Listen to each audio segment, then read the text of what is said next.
Sí, bueno, buenos días a todos y disculpar.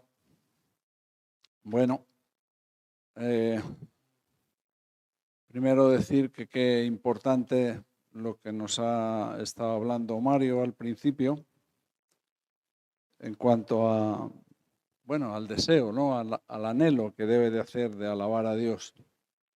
Pero bueno, creo que solamente cuando hay un nuevo nacimiento, cuando somos cristianos de verdad, puede nacer este deseo, este anhelo de alabarle a Dios, ¿no? Y bueno, pues espero que eso no sea algo solamente que quede restringido para las reuniones o simplemente cuando estamos juntos, sino también para el ámbito personal, ¿no? El deseo de tener una vida de alabanza, ¿no? Y bien, dicho esto, estamos en el capítulo 1 de Mateo. Seguimos con el tema de la armonía de los evangelios.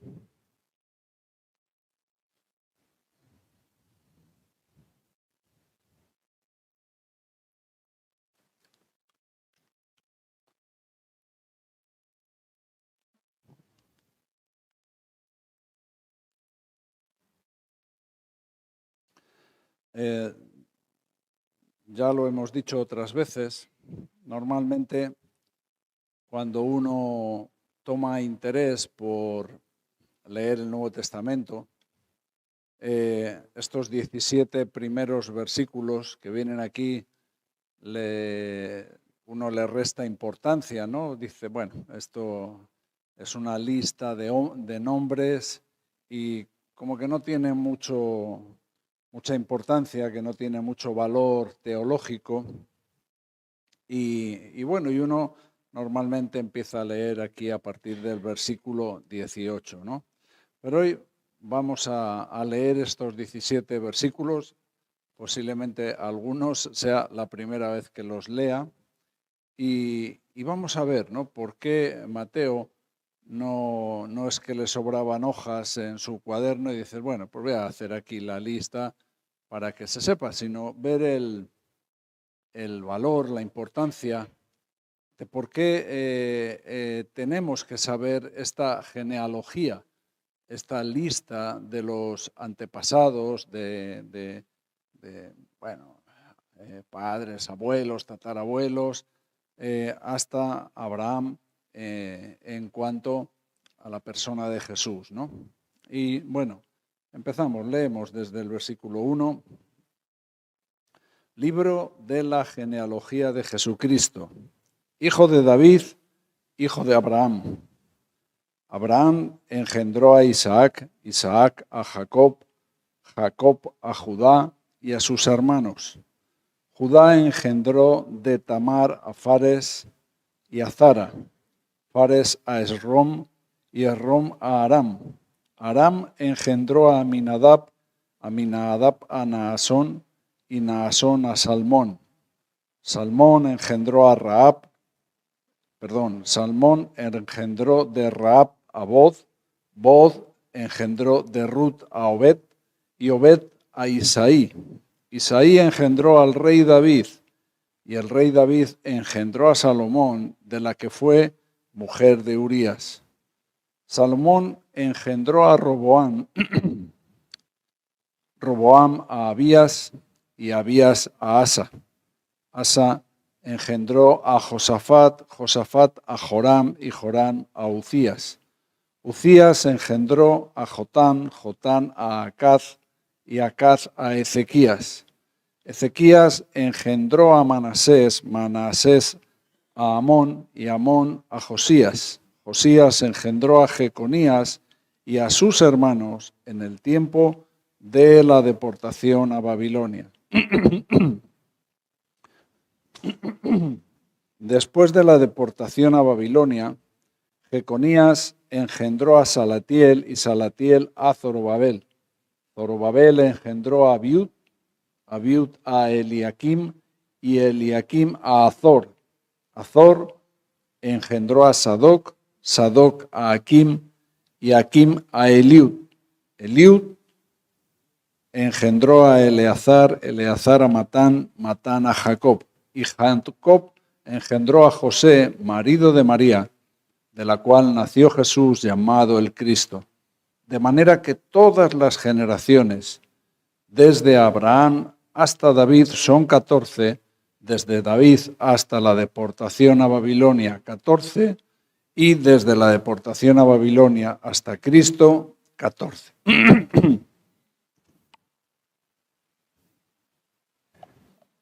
Bueno, pues ya hemos leído esta lista. ¿Y por qué? ¿Por qué esta lista de nombres, no? Lo primero que vemos es que el primer versículo resalta dos de estos antepasados sobremanera, ¿no? Dos de estas personas, que son la persona de David y la persona de Abraham.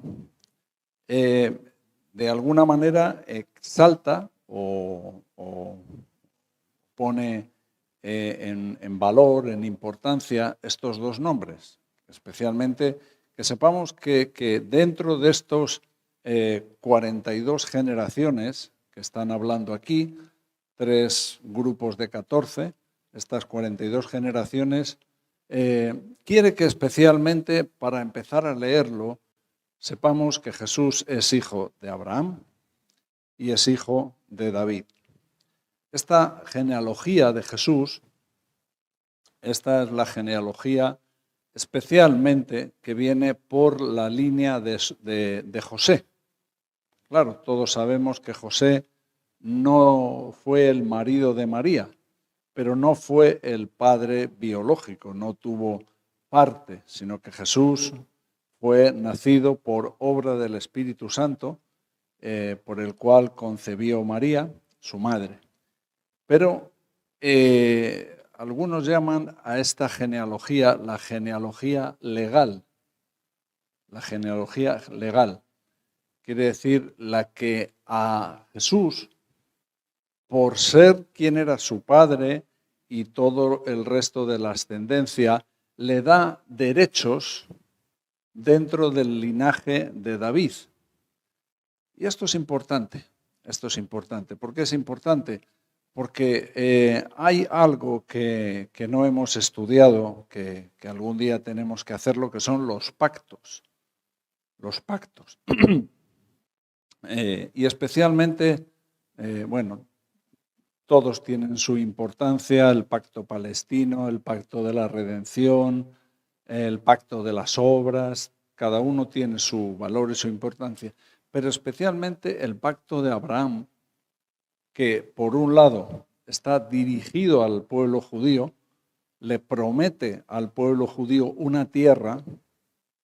Por eso hoy los judíos luchan por su tierra, porque hay un pacto de Abraham que no solamente ellos saben que es ese pacto por el cual Dios ha determinado que ellos tienen que ocupar su tierra, sino que de alguna manera sienten que en su relación con Dios tienen que luchar por esa tierra.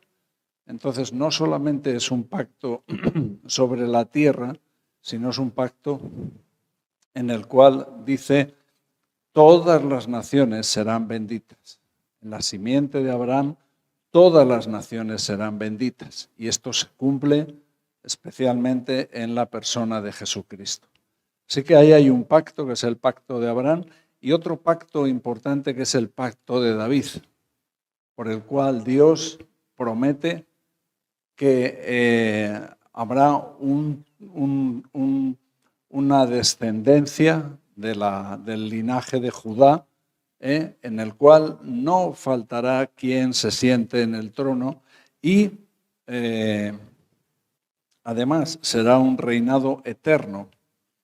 Claro, uno mira y dice, bueno, ahora No hay nadie que se siente...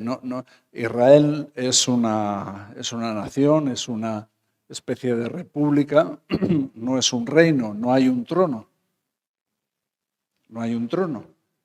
Esta línea de Judá está cortada, y está cortada desde Jeconías, que algunos lo hemos estado estudiando.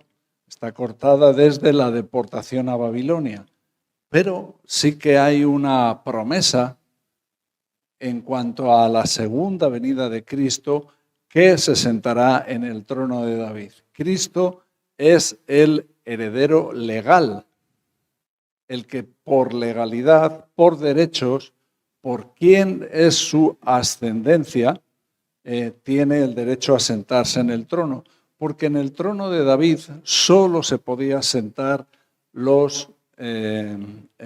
línea de Judá. No se podían sentar otros.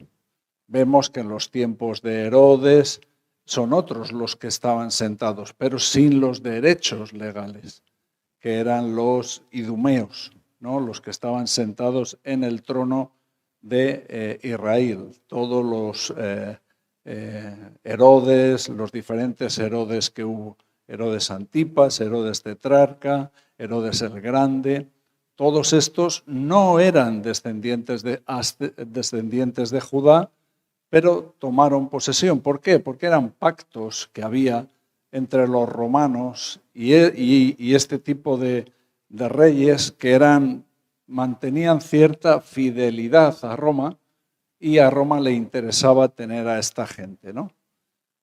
Pero estos dos pactos, el pacto de David y el pacto de Abraham, son pactos que se tienen que cumplir, y además son pactos que son incondicionales. Y esto significa que no dependen de los hombres. No es que Israel tenga que conseguir por la fuerza ese territorio. No es que las naciones van a ser... ¿Se oye mal? Sí, se oye mal, ¿no? Ah, no. Estamos obsesionados ya, ¿no? Como se oye todo mal. Bueno, es que oigo el ruido del viento, de la voz. Bueno, entonces, ¿en qué punto estamos? Que este primer versículo, curiosamente, exalta, nos pone en atención y nos dice, libro de la genealogía de Jesucristo, que es hijo de David y hijo de Abraham. ¿Qué quiere decir? Bueno, que los pactos de Abraham y de David siguen vigentes, que Cristo es el que tiene el derecho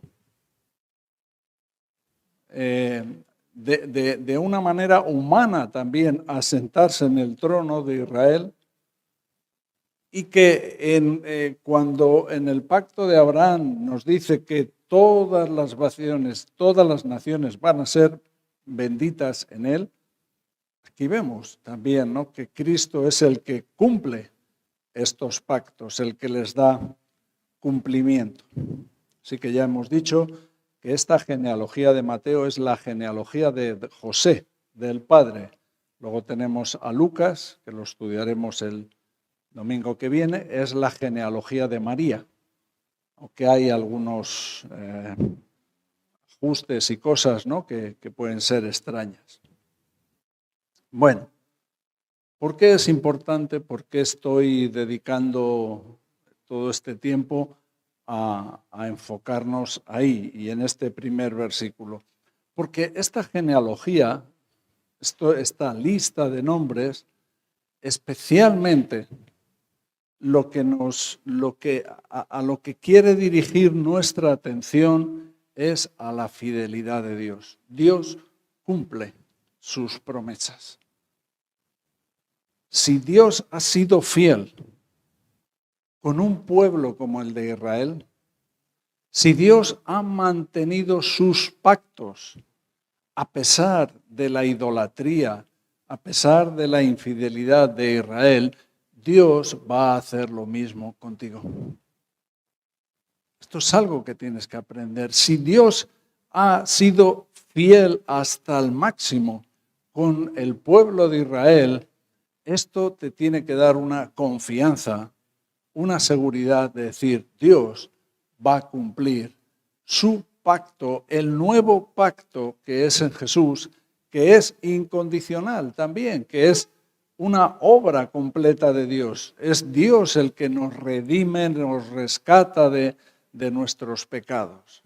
Dios es fiel. Así que cuando la próxima vez que decidas empezar a leer el libro de Mateo, por favor, no te saltes esta lista. Esta es una lista que te recuerda que si Dios ha sido fiel, y vamos a ver algunos detalles más, Dios va a ser fiel contigo. Cada nombre que está aquí está en esta lista por una razón. Hay un significado. No nos vamos a meter en estudiar el porqué de cada uno de los nombres. Vamos a hablar de algunos nada más, pero no vamos a dedicarnos a todos. Pero cada nombre que está aquí nos indica Dios ha sido fiel con Israel. ¿Qué tiene que ver eso conmigo? Si Dios ha sido fiel con Israel, que ha sido fiel con Israel, que ha sido idólatra, que ha sido incrédulo a veces, que ha sido infiel, que se ha prostituido con otros dioses, Dios lo va a hacer contigo. Amén. Amén. Muy bien.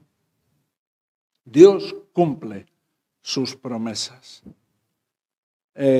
No solamente con el linaje, no solamente con Abraham, que es, vamos a decir, el padre de la nación de Israel, no solamente Dios ha sido fiel en la historia. ¿Cuántas naciones hemos oído? ¿Cuántas naciones vienen en la Biblia y nos hablan de los jebuseos, de los amorreos, de los amonitas, de cantidad de naciones que han dejado de existir? ¿Cuántos imperios? Mesopotamia, Asiria, Babilonia, han dejado de existir y ahora están distribuidos entre las naciones. Pero ¿quién tiene una seguridad que pertenece a la nación de Mesopotamia? No, pero Dios ha sido fiel con una de las naciones más pequeñas de la tierra, con su pueblo Israel.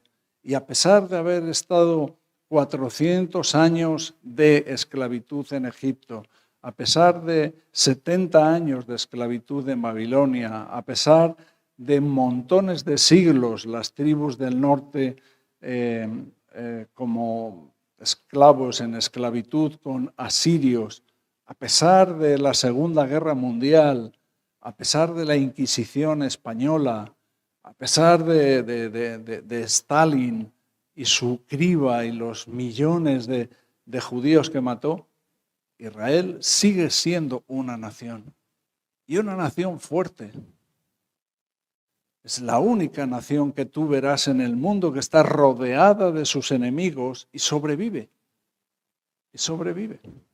Así que el hecho de que esté aquí resaltado el que es hijo de Abraham, no solamente nos da esto, que es una realidad, que la nación de Israel milagrosamente está ahí todavía, a pesar de todas las críticas de todo el mundo, ¿no?, en contra de ellos, sino que también hay un trono, hay un rey que viene a reclamar sus derechos, que es Cristo. Así que Cristo en su segunda venida no viene como la primera vez. La primera vez nació en un pesebre, humilde, caminó entre la gente, no tuvo donde recostar su cabeza. Pero en su segunda venida vendrá como juez y vendrá para sentarse en el trono de manera ya eterna. Primero un milenio donde se demostrará la perfección de la justicia de Dios, y después por la eternidad. Él es el Rey. El otro día, la semana pasada, el tema principal que tratamos, si os acordáis, estuvimos hablando del Evangelio de Juan y nos estuvimos enfocando en el Verbo se hizo carne. Ese milagro, esa cosa, ¿por qué? ¿De qué manera nosotros vemos especialmente y empezamos a conocer o Dios se manifiesta a nosotros? Se manifiesta a través de esta cosa milagrosa, que el Verbo se ha hecho carne. Dios decide bajar a la tierra y ser como uno de nosotros. Nunca, no hay ni en las historias de la mitología cosas que hayan podido ser de esa manera. Así que eso es lo que vemos. Cristo no es que tiene una aparición en la historia y de pronto desaparece, como algunos se plantean las acciones de los dioses. O sea, Cristo no aparece y desaparece, sino que Cristo, el Verbo se ha hecho carne, pero se hace carne a través de un cumplimiento perfecto, a través de 42 generaciones. Y bueno, tendríamos que ir hasta Adán, que es lo que hace la genealogía de Lucas. No se queda en Abraham, sino que desde Adán nos nombra esa genealogía. Así que lo que estamos viendo aquí es dándonos una certeza, dándonos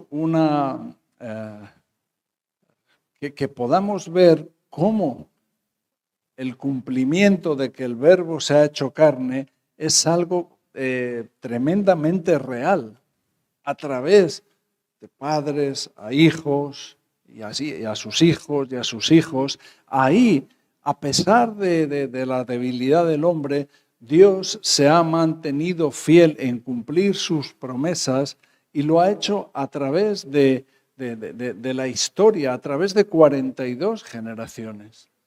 Así que no solamente es Cristo, es algo que es profetizado y de pronto, ¡pum!, tiene una aparición. No.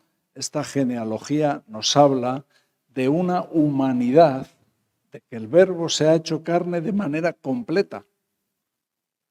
De manera completa. Es posible que a nosotros, que tenemos otra cultura, no demos el suficiente valor a este asunto de la genealogía. Pero un judío sí lo hacía. Para un judío era tremendamente importante. Y por eso resalta esta ascendencia de David y de Abraham. En España, por ejemplo, hemos tenido un político que se llama Pablo Iglesias, y Pablo Iglesias ha sido el jefe de uno de los partidos donde ha habido mucha gente, que le han votado mucha gente. De hecho, es uno de los partidos que están en el gobierno ahora mismo, el partido de Podemos. Uno le puede gustar más o menos Pablo Iglesias, le puede gustar más o menos, pero en general ha sido un hombre listo que ha sabido buscar su oportunidad, su momento, y en ese momento, ¡pum!, ha visto una puerta abierta, la ha aprovechado y ha llegado a ser el vicepresidente del gobierno. Uno puede tener eso, puede con su capacidad, con su intelecto, buscar su momento en la historia, buscar una puerta abierta y llegar y aprovechar esa oportunidad. Uno puede hacerlo, como Pasa muchísimas veces en la historia. Pero ¿uno puede hacer lo mismo en cuanto a ser el Mesías? ¿Uno puede, con su propio intelecto, ordenar 42 generaciones de antepasados anteriores? ¿Uno puede ser tan listo que puede ordenar lo que ha estado en el pasado? Y en cuanto a esa línea que viene desde el rey David y anterior al rey David hasta el hijo de Jacob, hasta Judá, al que Dios le pone como el heredero del báculo de Israel, del trono de Israel, uno puede tener la capacidad de organizar algo así. No, es imposible. Así que esta genealogía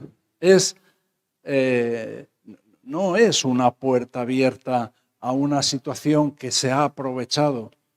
Jesús no es un personaje de la historia que aprovechó el momento, que tuvo ciertas capacidades, como algunos han querido hacer ver en la persona de Jesús. No es así. Este es el cumplimiento. Esta genealogía nos ayuda a ver el cumplimiento perfecto de la palabra de Dios y a través de todo el Antiguo Testamento.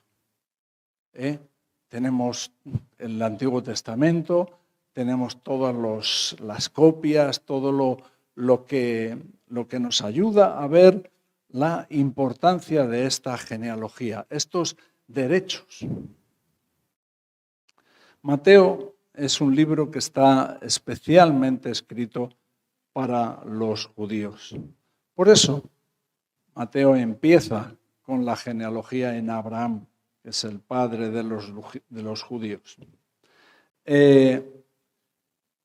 Como he dicho antes, la genealogía para nosotros puede que no sea algo muy importante.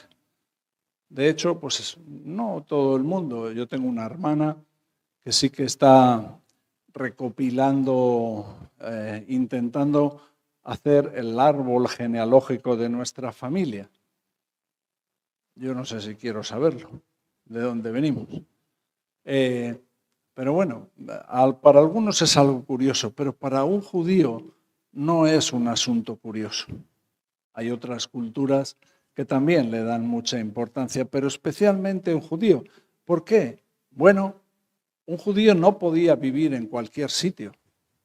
Tenía que vivir en la tierra que había sido asignada a su tribu, a su ascendencia. Porque si se ponía a vivir en otra zona, en la zona de otra tribu, se le tenía como un refugiado, como un criminal, posiblemente.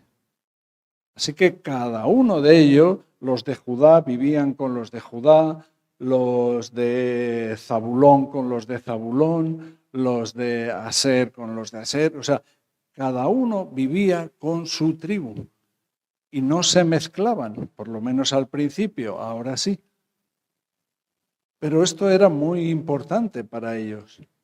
Nadie podía adquirir territorios en las otras tribus. Dios había asignado un territorio a cada tribu excepto a los levitas. Pero uno no podía ir a comprar terreno donde quisiera, porque no estaba permitido. Uno no podía ser rey si no eras de la tribu de Judá.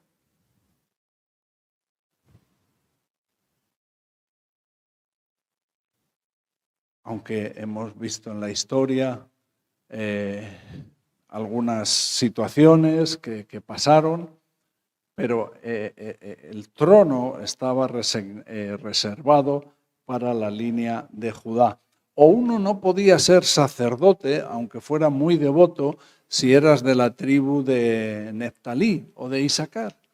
Tenías que ser de la tribu de Leví para ser sacerdote. Así que todo toda la vida social, toda la vida espiritual, toda la vida prácticamente de todos los asuntos importantes de Israel estaban supeditados al linaje. Estaban sujetos a esa circunstancia. Todo dependía de dónde habías nacido. Y aquí vemos que esta genealogía que nos habla Mateo está perfectamente conectada con todo el resto del libro. Especialmente, ¿por qué? Porque Mateo lo que quiere hacer es presentarnos a Cristo como Rey.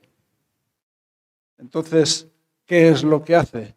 Mateo primero nos dice, bueno, quiere presentarnos a Jesús como el Rey, y para eso primero lo que nos dice, pero esta es lo que le hace tener todos los derechos. Nadie podía discutir esa circunstancia, porque por genealogía tenía todos los derechos.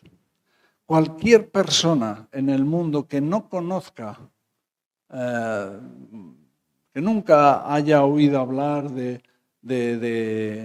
otro, no sé, de los temas bíblicos y lea, empiece a leer el Nuevo Testamento, lo que verá es que aquí se está hablando de la historia de una persona que pertenece por todos los derechos al pueblo de Israel y que tiene derechos a estar en el trono. Eso es lo que cualquiera que lea esto dice, no, aquí está hablando de uno que tiene todos los derechos.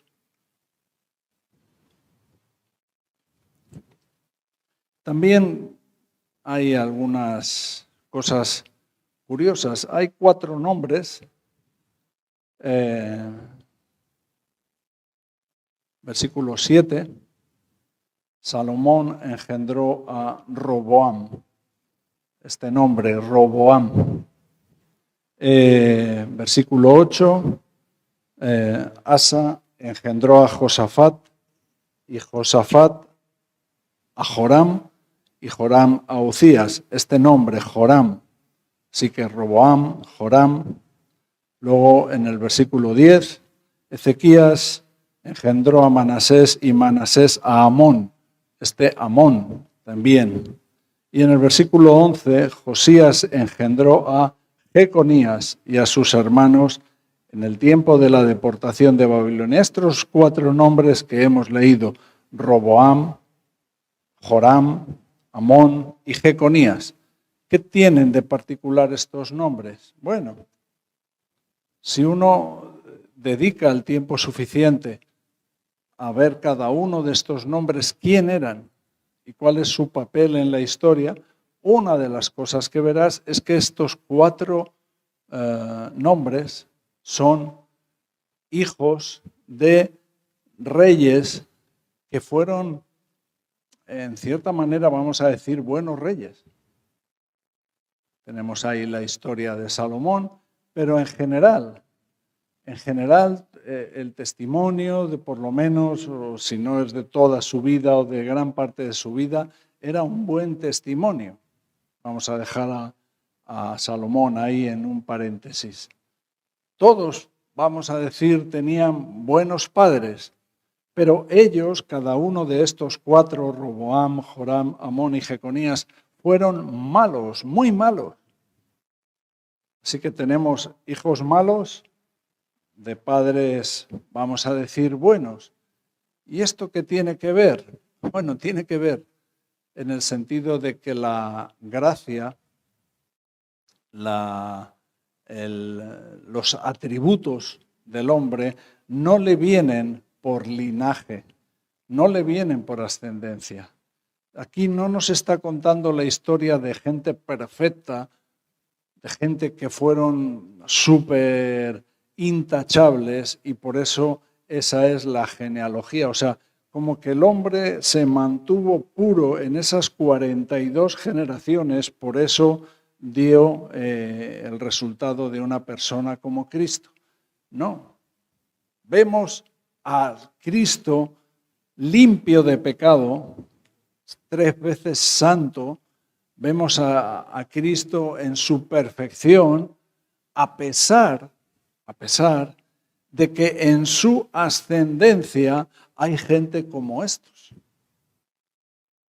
Eso también es importante para nosotros, de que una naturaleza como la de Roboam, Joram, Amón y Jeconías, que es la naturaleza que se puede manifestar en nuestras vidas. Y para esto sería bueno igual un día hacer un estudio, es decir, ¿cuánto de Roboam hay en nosotros? ¿Cuánto de Roboam hay en ti? ¿Cuánto de Joram hay en ti, en su actitud, de su actitud? ¿Cuánto hay en ti? ¿Cuánto hay de Amón? ¿Cuánto de Jeconías? ¿Por qué esta gente? Bueno, tenemos la Biblia que nos enseña quién era esta gente y cuáles eran sus maldades. Pero tenemos lo que tenemos sobre todo es que a pesar de esa naturaleza pecaminosa y malvada que tuvieron estos 4 hombres, Cristo, la simiente de Cristo, la naturaleza de Cristo prevaleció. Dios es capaz de mantener sus promesas, lo que Él ha determinado a pesar de nuestra naturaleza, a pesar de nuestra maldad, a pesar de nuestros pecados, a pesar de nuestra naturaleza, Él es capaz de mantener su palabra y presentarnos a Cristo y manifestarse a Cristo 100% Dios, 100% hombre, con dos naturalezas perfectas, a pesar de toda esta ascendencia. Así que la personalidad, o vamos a decir el carácter cristiano, no nos viene por ascendencia. No va a ser, claro, puede ayudar estar en reto y estar en una casa con buenos líderes. Puede ayudar mucho que tus padres sean padres devotos y sean cristianos, puede ayudar, pero no es la garantía. Lo que es la garantía, lo que sí que es garantizado es que nuestra naturaleza pecadora y pecaminosa se quiere manifestar constantemente, quiere salir a la luz constantemente. Pero por eso tenemos esta genealogía que nos ayuda a ver que Cristo prevalece y su naturaleza, el Verbo se ha hecho carne a pesar de esta naturaleza pecaminosa del hombre. Otra cosa curiosa, son 4 mujeres que hay aquí. No es normal, no es una cosa normal. Normalmente en una genealogía, especialmente del pueblo judío, nunca pondrían a las mujeres.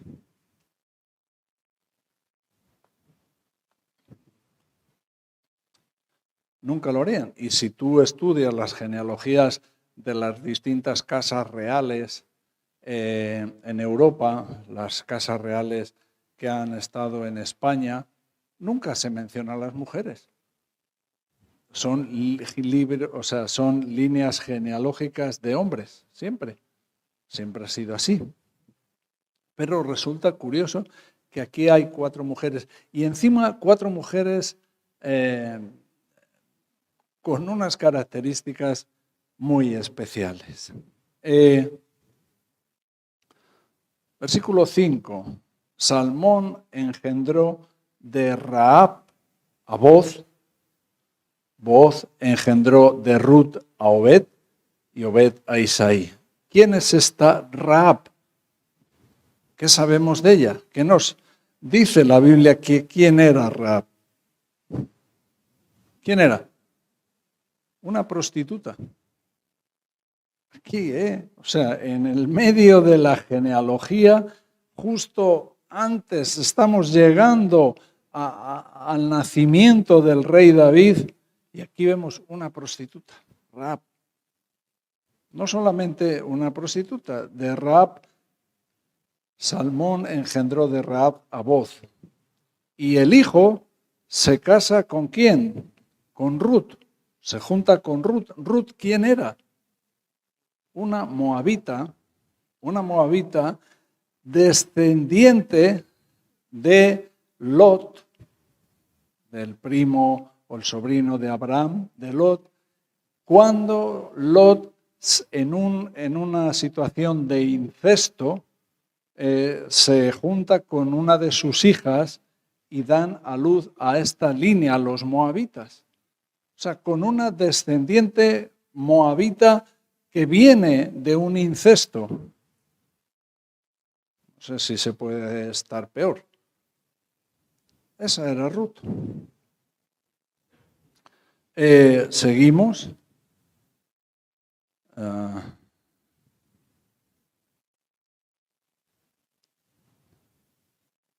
Versículo 6, Isaí engendró al rey David, y el rey David engendró a Salomón, de la que fue mujer de Urías. ¿Quién era la mujer de Urías? Además, lo dice claramente, engendró a Salomón de la mujer de otro. Fue un adulterio y tuvieron un hijo. Luego, en el versículo 3, Judá engendró de Tamar a Fares. ¿Quién era Tamar? No, perdón, Tamar era la que venía del incesto, estoy yo equivocado. Tamar venía de este incesto de Lot. Bueno, pues eso, hija de un incesto. Rahab, una prostituta. Ruth, una moabita. Betsabé, una mujer adúltera. Bueno, ¿qué nos indica esto de aquí? ¿Qué vemos? Bueno, es como una especie de que podamos ver que a pesar, es como un guiño, vamos a decir, como una ventana abierta a la gracia, para que podamos ver que a pesar de la naturaleza que se manifiesta una y otra vez en el hombre, Cristo es el cumplimiento de las promesas de Dios. También es una especie de guiño hacia las mujeres, ¿no? También está poniendo en valor a las mujeres, cosa que muchos acusarán el cristianismo de ser algo machista. Bueno, aquí estamos viendo que no. Aquí, y no estamos hablando de una genealogía hecha ahora, en el 2021. Estamos hablando de una genealogía hecha en el primer siglo. En el primer siglo. Así que a nosotros como pecadores, ver estas mujeres aquí, ver esos 4 hombres que hemos hablado, nos tiene que dar una especie de ánimo, no sé, de gracia que venga a nuestras vidas, de decir, Dios, las promesas de Dios se cumplen a pesar de todos los impedimentos de quién soy, de mi naturaleza, de lo que soy, de lo que he sido. Dios puede obrar en mí. Dios puede hacer su obra en mí a través de Jesucristo. El Verbo se ha hecho carne, no de manera así espontánea, a través de 42 generaciones, a través de este tipo de naturalezas, pero ahí está, el Verbo hecho carne de una manera perfecta. Porque si no hubiera sido así, si Cristo no hubiera sido perfecto, no pudiera haber muerto por nuestros pecados, porque el pecado tenía que ser redimido por un cordero sin mancha. Cristo es ese cordero sin mancha. Hemos dicho antes que Mateo está en su evangelio queriendo presentarnos a a Jesús como el rey, no un rey, el rey. Y por eso vemos esta genealogía. Y vemos una genealogía que las esclavitudes, por ejemplo, 400 años en Egipto, no lo cortó, no fue un impedimento. 70 años en Babilonia tampoco.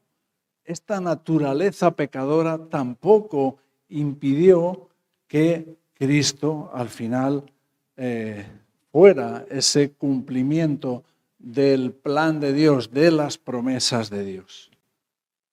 3 series, dice aquí en el versículo 17, 3 series de 14, desde Abraham hasta David, de David hasta la deportación de Babilonia y de la deportación de Babilonia a Cristo. Podemos ver ahí también una especie de imagen, ¿no? Abraham, ¿no? Todas las promesas, todas las naciones serán benditas. Pero Abraham, ¿dónde acabamos? Bueno, acabamos con este tipo de gente, con este tipo de situaciones, pero bueno, a pesar de todo eso, llegamos hasta David, llegamos hasta el rey David. Pero el rey David, con toda su grandeza, todas sus conquistas, después de 14 generaciones, ¿dónde llegamos? A Jeconías y a estar deportados a Babilonia. Deportados a Babilonia. Antes, en esas 14 primeras generaciones, pasan los 400 años en Egipto. O sea, vemos que estas generaciones no están puestas aquí para que veamos el poder de la sangre. No, lo que estamos viendo es todo lo contrario, la debilidad del hombre.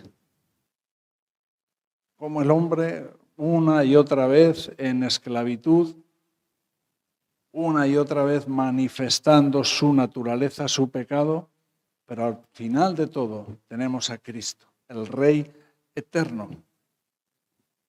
El cumplimiento del pacto de Abraham, del pacto de David, ahí en la persona de Jesucristo. Lo que se manifiesta al final de todo es la gloria de Dios, la gloria de Cristo. Cada uno, ya lo hemos dicho, de las personas de estas 14 generaciones tiene una razón para estar aquí. Así que vemos que el plan de Dios se cumple a pesar de todo lo que hay aquí. Y insisto, esto es una palabra de ánimo para nosotros, de gracia. Es decir, si Dios ha hecho lo que ha hecho con su pueblo y lo que hará, veremos, vamos a ver lo que pasará con Israel en el futuro. Si Dios ha sido fiel con su pueblo, que ha sido como ha sido, ¿no va a ser fiel contigo? ¿No cumplirá sus promesas si crees en Él? Si tienes fe en Él, que es lo que le falta a Israel, reconocer que Cristo es el Rey, Cristo es el cumplimiento. Ellos todavía están esperando un Mesías. El Mesías ya vino, ya vino. Segunda de Corintios, capítulo 12.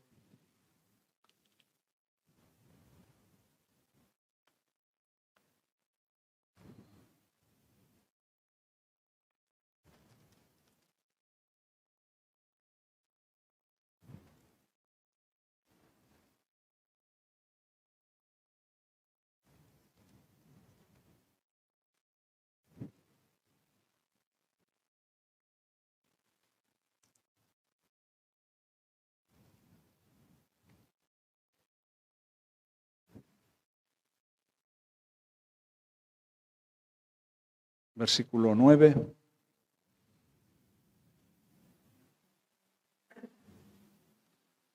Aquí Pablo está orando, hablando con Dios en cuanto a un problema, un aguijón en la carne, una debilidad. Y la respuesta de Dios es esta. Y me ha dicho, bástate mi gracia, porque mi poder se perfecciona en la debilidad. Por tanto, de buena gana me gloriaré más en mis debilidades, para que repose sobre mí el poder de Cristo. Y el cumplimiento de esto, de este versículo que está aquí, es lo que estamos viendo, el resumen, vamos a decir, de esta genealogía de Jesucristo. Que el poder de Dios se perfecciona, se manifiesta de una manera increíble en la debilidad del propio Israel. Y lo mismo con nosotros, el poder de Dios se perfecciona en nuestras debilidades. Así que leer esta lista, lejos de ser una actividad aburrida, es decir, ¿para qué leo esta lista? ¿Para qué quiero saber quién era el padre de quién, el abuelo de quién? Es una lista que nos tiene que llenar de gratitud. Es una lista que nos tiene que animar. Es una lista que nos tiene que infundir un anhelo por la gracia de Dios. Es decir, ¿cómo es la fidelidad de Dios? ¿Cómo es la gracia de Dios que se manifiesta a pesar de toda mi pecaminosidad, de todo mi pecado, de toda mi naturaleza, que constantemente está caída, se levanta, se vuelve a caer, se manifiesta una y otra cosa? Este es el gráfico que podíamos hacer de esta genealogía. Así que nos tiene que llenar de gratitud y de esperanza. Y, como he dicho ya un par de veces, que cuando empieces a leer el Nuevo Testamento, no pases por alto esta genealogía. Que te acuerdes de esta enseñanza, de que veas esto con este tipo de corazón, que veas estos nombres, ¿no? Y digas, mira, aquí no estamos hablando de, mira cuál fueron los antepasados de Jesús, qué gente estuvo ahí, pero a pesar de todo estaban en esta genealogía y Cristo vino a pesar de esa naturaleza podrida a veces del hombre, ¿no? Cristo, el poder de Dios, se va a manifestar por encima de nuestras iniquidades y debilidades. Amén. Muy bien, pues creo que es como podemos terminar la reunión, pudiendo tener un tiempo pues, de gratitud a Dios, de dar gracias a Dios y pedirle que a pesar de quién somos, a pesar de nuestras debilidades, pues que Él pueda manifestar su poder en nuestras vidas.